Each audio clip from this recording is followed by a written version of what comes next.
Welcome to MSP 1337. I'm your host, Chris Johnson, a show dedicated to cybersecurity challenges, solutions, a journey together, not alone.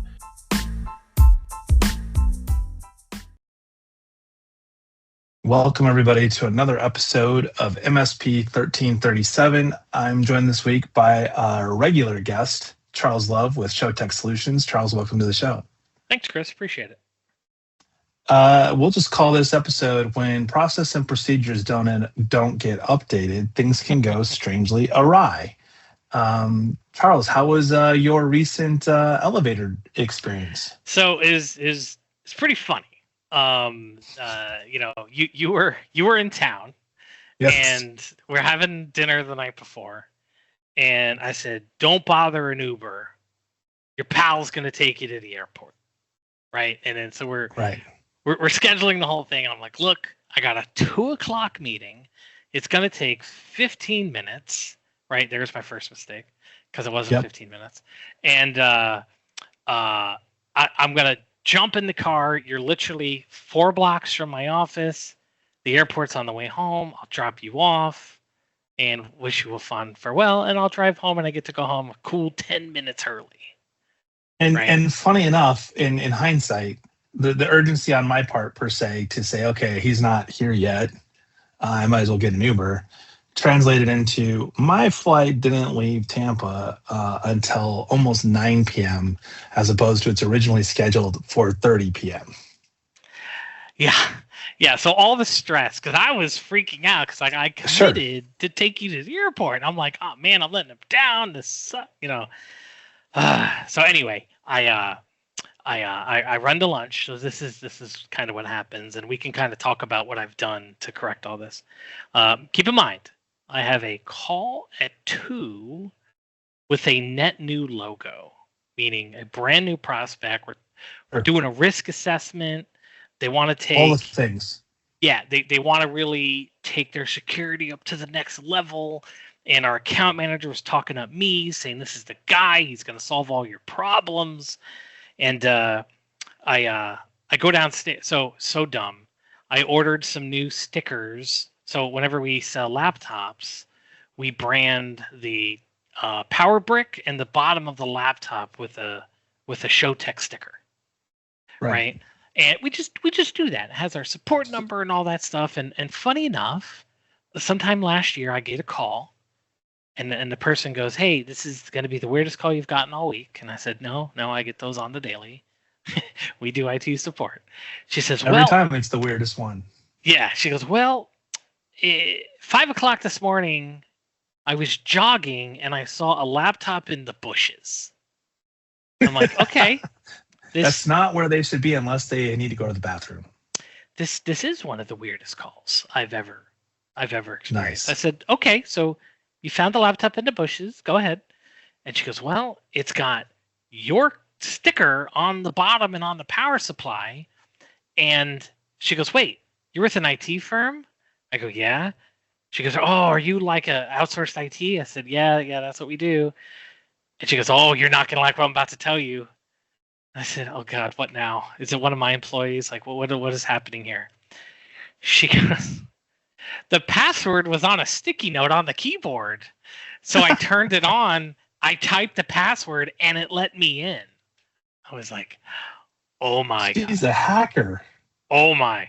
So she goes, yeah, I figure I'd call you. Like, are you at the Tampa office? I Googled you. I was like, yes, please bring it. So this totally goes against what we're about to talk about, but it's still a funny story. I love funny stories. This all comes back. But so I get the laptop. It is one of our customers, somebody who deals in essentially life or death situations. And okay. I know for a fact sticky notes are in the handbook. It is a terminated, it's an immediate termination event if you're found to have one. And unfortunately that not only did the person lose their laptop, they kept their mouth shut because they weren't sure if they lost it, so they didn't even say anything. And unfortunately, you're saying there's repercussions essentially for not reporting that you've lost your laptop or that it's been stolen. Especially knowing your password was on a sticky note. Sure. Right. So luckily, a good person found it, called us, and we offboarded the employees shortly thereafter. But so going back to the story at hand, so that day I said, man, I will forever put branded stickers on equipment. Sure. It's what I do. So Yep. I normally make the stickers myself, but due to time, I went to Vistaprint. I ordered like 400 stickers. So I get the email, your package has been delivered. I was like a kid in a candy store. I was like, ooh, because it's a new design. I kind of made it look nice, and nerds like stickers, right? So everybody likes stickers. Nerds are really good at making sure everybody has stickers. Fair. So mind you, my meeting's at 2:00. It is 1:55. I'm like, all right, I got more than enough time. So I grabbed the keys from my assistant, and I go in the elevator. I hit the first floor button. I'm like, man, I wonder what these stickers look like.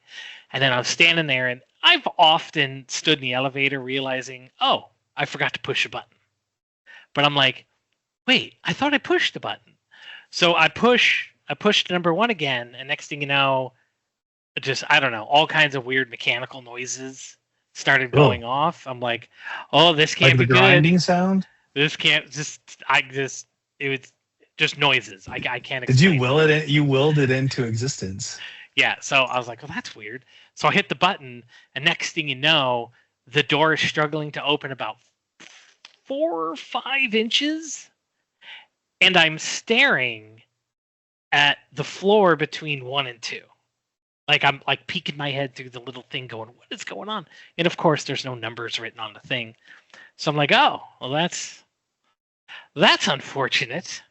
So you're in between floors, so you're roughly 6 to 8 feet if you were to try and squeeze out onto the floor below. Like it's a drop.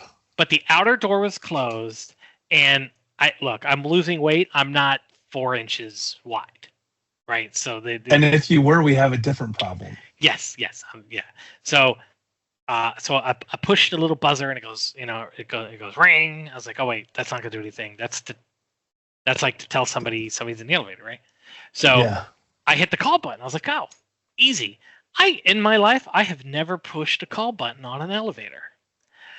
My self thinks I'm calling 911 when you push the button. Or at least the elevator person that can remotely fix your problem. I'm talking to the person thinking I'm talking to like non-emergency dispatch or something. I didn't know. They didn't identify themselves. They just answered it. Sure. Maybe, I mean, I was all right. I wasn't like freaking out. My watch wasn't yelling at me to high blood pressure or anything like that. And they didn't offer to sell you like dim sum or anything. No. and so like no car warranty, none of that stuff. And then, the lady's on the phone. She's like, is anybody having a medical issue? I'm like, well, I wasn't thinking about it, but now I don't know. Like, stop. She's like, are you sure you're breathing okay? I'm like, oh my God, I didn't think about that. So now I'm starting to like freak out because she's implanting these things in my brain. And my Apple Watch says I should stop whatever it is I'm doing. Yeah. So she goes, push and hold the button for 10 seconds. I'm like, I do that. It didn't do anything. Right. She's like, all right. Do not try to force the door. I'm like, oh, okay. The elevator will fall or something. I don't know. And she goes, all right, we're going to call somebody. It's like, cool. And then the best part of the whole story,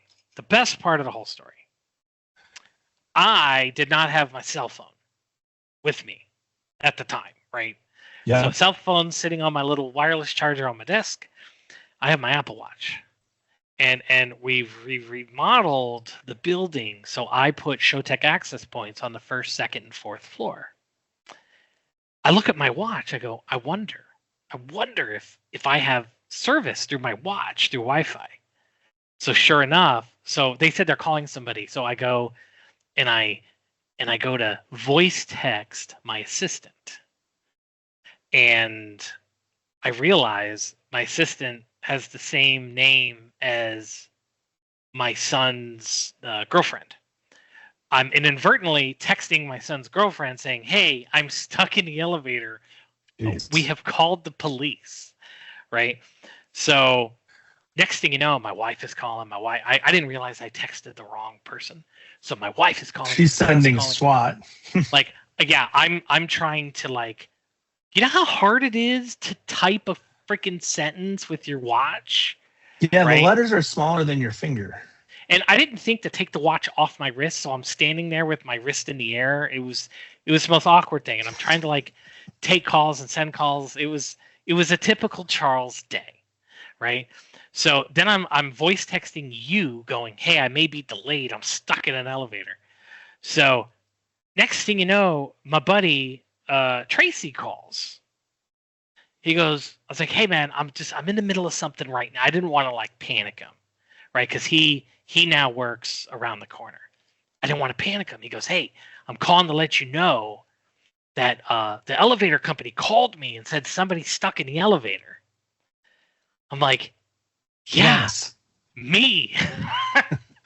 He's like, "Oh my god!" And you met Tracy. He's like running over. Yeah. It was like a whole thing, and people are yelling at me through the thing because nobody knows where I am. I don't even know where. I know I'm in the elevator. I don't know where I am in relation to the floor. You're in, like, a secret room. So I'm trying to call my wife. I'm like, I'm trying to voice text her. Just stop. Like, let me figure this out. It's okay. Yeah. So I now hear my entire team standing in, I don't know what floor it is. I just hear them all talking. "Are you okay? Do you need a snack? Do you need a water?" I'm like, "No, I've been in here 10 minutes. Were they going to, like, drop goldfish down to you? Yeah. So, but here's the thing. The outer door wasn't open, right? So we were I'm like yelling through the void of the elevator thing. So I'm taking this in for landing. Yes. I'm sitting there and I hear the fire trucks coming. I'm like, "Oh my God, the fire trucks are coming." So I hear the wee woo wee, like, really, really loud. And then wee woo wee. I was like, "Oh damn, that wasn't for me." So I text Tracy. I go, "Hey, did you call 911?" Because at this point, I don't know what the process is, right? So he goes, yeah, I called 911. They're on the way. 10 minutes later, they show up, bunch of fire dudes, and it takes them, I don't know, a couple of minutes, way more than I wanted. And sure, because at this point, I'm way more than you wanted. I'm just I'm nervous because I need to take my buddy to the airport. I am now missing this first time appointment with this prospect, who. It was like they signed a deal. Now the guy is late, and we're not telling him. So anyway, fire guys get me out. We close the elevator. Get your picture taken with them at least? So I was embarrassed as it was because these big dudes are taking this big dude out of the elevator, and my whole team was there, and I'm like, do we take a photo? You get one of these as you came out? Oh, I absolutely did. Like, of course, it wasn't one or two employees. The entire it was everybody. It was everybody, right? Watching them carry. I was like, "Can you lift me like a baby?" They're ready to do a wake and you're alive. Yeah. So I sat down and I had scooched out. They were holding a little. So it's funny. I'm super lazy and I left a stepladder downstairs, like in a weird nook. And one of my guys goes, "Hey, there's a stepladder here." So they rescued me with my own damn stepladder, which I think is hysterical. I'm like, "Don't you guys have ladders on the truck? Like, and you use mine?" But that's okay. They're like, "Yes, but ours has more than 2 rungs on it." So now I'm running upstairs to the 4th floor. I get on the sales call. I'm texting you going, "Just take an Uber. Yep. I'll explain. It's fine. I'm sorry." So Which, by the way, I was sitting with Dax when you called him to let him know. And Dax is like, "Oh, I think this is more serious than I think I need to go to the office." So the one part of the story I forgot to tell you, typical. I called 3 of my employees. Not a single one answers my cell phone call. Oh yeah, that's what he was. He was call number 4. Imagine how Dax felt. Like, he's like, "I'm the 4th person. I'm not even in the top 2." After all this was done, I was talking to my wife because I was trying to calm her down. I go, "Yeah, I called these 3 people. Then I called Dax, and then I hear Dax from the other side of the room go, 'I was the 4th call.'" Like, he was so mad. He's telling me about it. Well, but he was at the conference with you. I didn't want to bother. Yeah. Hey, no. So we spent a lot of time on this episode talking about this Sometimes elevator we need story. some comedy, right? Sometimes the podcast needs comedy. I think it's not just that it's, yes, we've turned it into some comedy, but I think there's also some real elements of seriousness. And you and I were talking earlier about, something that happened with a family member of mine getting a bunch of ADT calls, and they were obviously not who needed to get those calls since they are no longer employed there. And kind of similar to your scenario, like, and we talked about this this morning on a secure outcomes call. There's some questions around, like the frequency that you look at policies and how often policies need to be updated. And I said, this is a perfect example. And I didn't share your story, but I did share the ADT one. I was pointing out, like, your policy is kind of a static document. It doesn't have a lot of need for change. However, process and procedures constantly get updated as your business grows, as things change, as people come into the organization, as people leave the organization. And I think this is a good example of, while it may not be tied directly to cybersecurity, a piece of the process was in desperate need of an update, right? Like the Yes. contact was not the appropriate contact in this particular case. And I think that's what I wanted to emphasize for today. Like, we talk about cybersecurity all the time.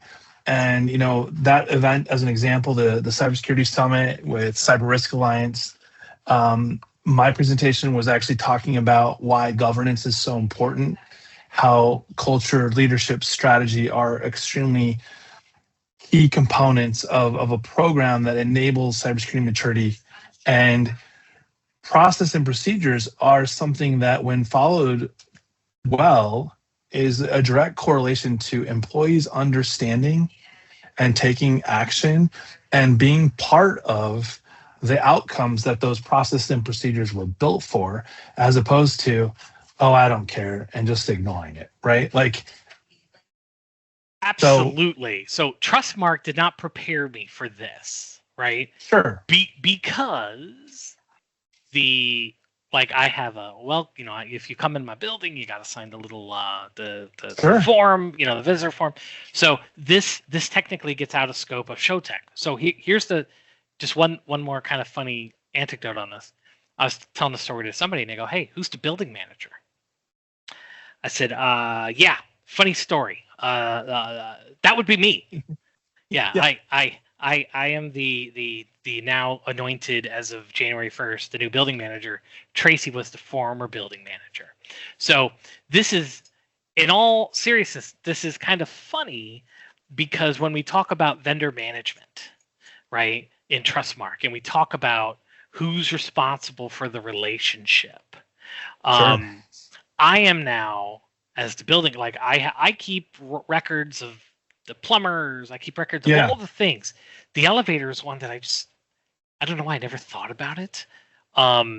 So there's a new chapter in IT Glue for building elevator under the property management thing, right? And it says, "Hey, FYI, if somebody's stuck, they call Charles and Carrie.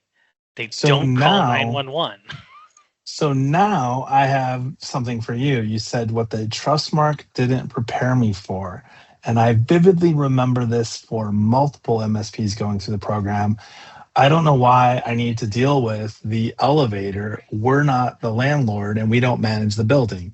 You're right. And this is a great example of it coming back full circle. It's not that the Trustmark didn't prepare you for it. It's that when you saw it, it was an immediate, this doesn't apply to me. And for a significant number of legitimate reasons as to why that might be true, or the illusion of it being true. Same things with, like, perimeter security, door security, camera systems, anything in the physical security realm where it's not yours to manage and own, but it sure is yours to understand if something goes wrong. Who do you contact? And I'll give you a funny example.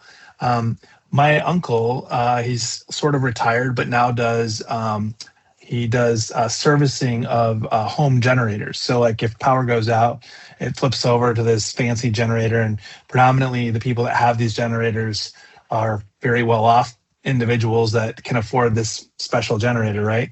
Well, I happened to be flipping through the TV channels the other night, and I was watching the movie with Kate Hudson and Matthew McConaughey, Fool's Gold. And at the very beginning of the movie, there is a scene with a generator on a boat. And this generator, you can tell, has not been serviced. And it is not his generator, but this generator has not been serviced. And this boat is not his boat. And while they were down underwater, scavenging for the next latest treasure, the generator backfires and it starts the boat on fire. And so while, he's doing his thing and the boat and the generator, aren't his to maintain, he actually put himself in a position where the outcome of what happened to the boat solely his responsibility, right? And I think that's the piece of information to sort of share with those listening, is that just because it is owned or is managed or there's a responsibility of a third party doesn't mean it's not a third party that needs to be managed by you. True, but I don't know if I can go to a random building owner and go, hey, do you have a policy for the thing? Can I see it? Right? They may tell me to go pound sand. Right? And that's why the safeguards say we're supported. For sure. And now I'm two things I'm happy to report. One, even though I was flustered beyond belief, I nailed that new net new protocol. Logo meeting. Yeah. It was a great meeting. It's a great meeting. Funny stories, like this customer loves us. And then number two, I'm now being trained on how to open the elevator and handle the situation, which goes into my knowledge base. So I have a question for you, because this is a really interesting scenario. So I was thinking about, we think about incident response. I had one, you might have heard the story. MSP is responding to an incident where everything is offline. Go on site to discover that a work truck of some kind, I think it was actually a waste management vehicle, they didn't set the brake, rolled across the parking lot, rolled into the side of the building, broke the water main, flooded everything. Disaster, right? And how do you respond? Obviously, that's a client scenario. We're talking about your elevator, and it's as an MSP, it's your scenario. What is the evacuation plan for ShowTech? You have however many employees, and what does the checks and balances look like if we're evacuating the building? How do you know when everybody's left the building? How do you know that, Dax isn't still inside because he tripped and hit his head and everybody else went down the stairs, but, you're not standing at the bottom going, 1 duck, 2 duck, 3 duck, right? And I think it's so easy to look at this when it has never happened, and to your point, have sort of this comedic reaction to it because it wasn't life-threatening. Things went, relatively smooth considering the inconvenience. But this is why physical safeguards exist in the trust mark. They exist because these things can happen. And it might not be a cybersecurity specific thing, but I think that's also the flip side of training people on incident response planning, is we can easily jump to the cybersecurity scenario that's really difficult to navigate, and ransomware, and it's a nation state and all these bad things are happening. But then again, how hard is it to have one that I would consider as easy to say, hey, the power's been cut to the building and it's dark. And guess what we discovered? Our emergency lights and our floor didn't come on. Yeah. Yeah. I mean, I can't imagine too many MSPs manage their building like we do. It's kind of a weird scenario where we're doing it for a friend, but it makes you think. Right? It makes you think, what is in your scope, right? I know we draw the little map on, here's how you get out. We have 2 doors, all that kind of fun stuff. But, it's but all do you do about... any drills? No. How long does it take everybody to get out of your suite and out of the building? It's pretty quick. We're only on the 3rd floor, but... And how much time do you have? I don't know. Yeah. So this building was built in the 50s. I don't think it's going anywhere. But no, these are all questions that we're starting to workshop, right? So in cybersecurity and in the business, we workshop what happens if somebody gets a breach, what happens if somebody does this. So now on the side, I am trying to work through, okay, I am building manager. Yeah. The what happens now, right? Like, what happens if there's a threat to safety? What happens if there's a mechanical issue? How do I communicate to people? Things like that. Well, you tell me the story now, and when you and I were working as Untangled Solutions, I don't know if you were on the project or if you came shortly thereafter, but we put in a door security system where the co-working space that we managed versus the property management versus the fourth floor that was Lego. And so when we put the door security in, we had key cards that, based on your security privileges, determined whether or not you could get to the fourth floor. So just kind of like a hotel with the swipe and it unlocks what buttons you can activate. The crazy part is, like, what type of liability were we signing off on with reality to what happens when someone accidentally or circumvents and is managing able to get on the fourth floor?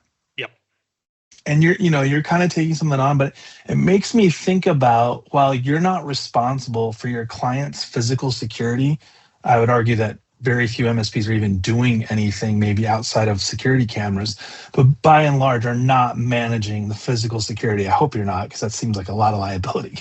And just based on what you shared with me today. But if you think about what you have from a client standpoint and that operational efficiency, and you think about what they really hired you for, most businesses aren't hiring you for like your cybersecurity expertise. They're not leading with like, man, I need an MSP that's really, really good at cybersecurity. That's like, I just hope they know firewalls better than the last guy. Like, that's just not a normal thing. So I can see how easy it would be for a client to go, how come you didn't tell me the front door was open? You provisioned the security system, or you manage or program the locks for us. Like, it's a slippery slope. Or maybe you don't do any of those things for them. But remember, they hired you, and we see this play out all the time from a cybersecurity standpoint. Like, well, I just assumed since you manage my printers that you also managed my firewall. Yeah. So I'll end it with this. So it's funny. Please do. I don't know if people comment on your. Sometimes, yes. A poll that I'm very curious of: how rare is it for a person to actually be stuck in a elevator to be rescued by the emergency folks, the weeboos? I'm just curious. Man, it's on TV all the time. No, I know, right? But like, I wonder, because like I've talked to people. Hey, have you ever been stuck in the elevator? And everyone's like, no. And of course, you would think I would take my cell phone every time I go in the elevator. I don't, right? Because I don't learn. But my watch works, so we're okay. I was just stuck as a teenager in high school on an elevator on a very hot summer day where I think the elevator might have said capacity 6 or 8 people, and there were like 15 of us that had crammed ourselves onto this elevator. Boy. And we got stuck between floors very high up.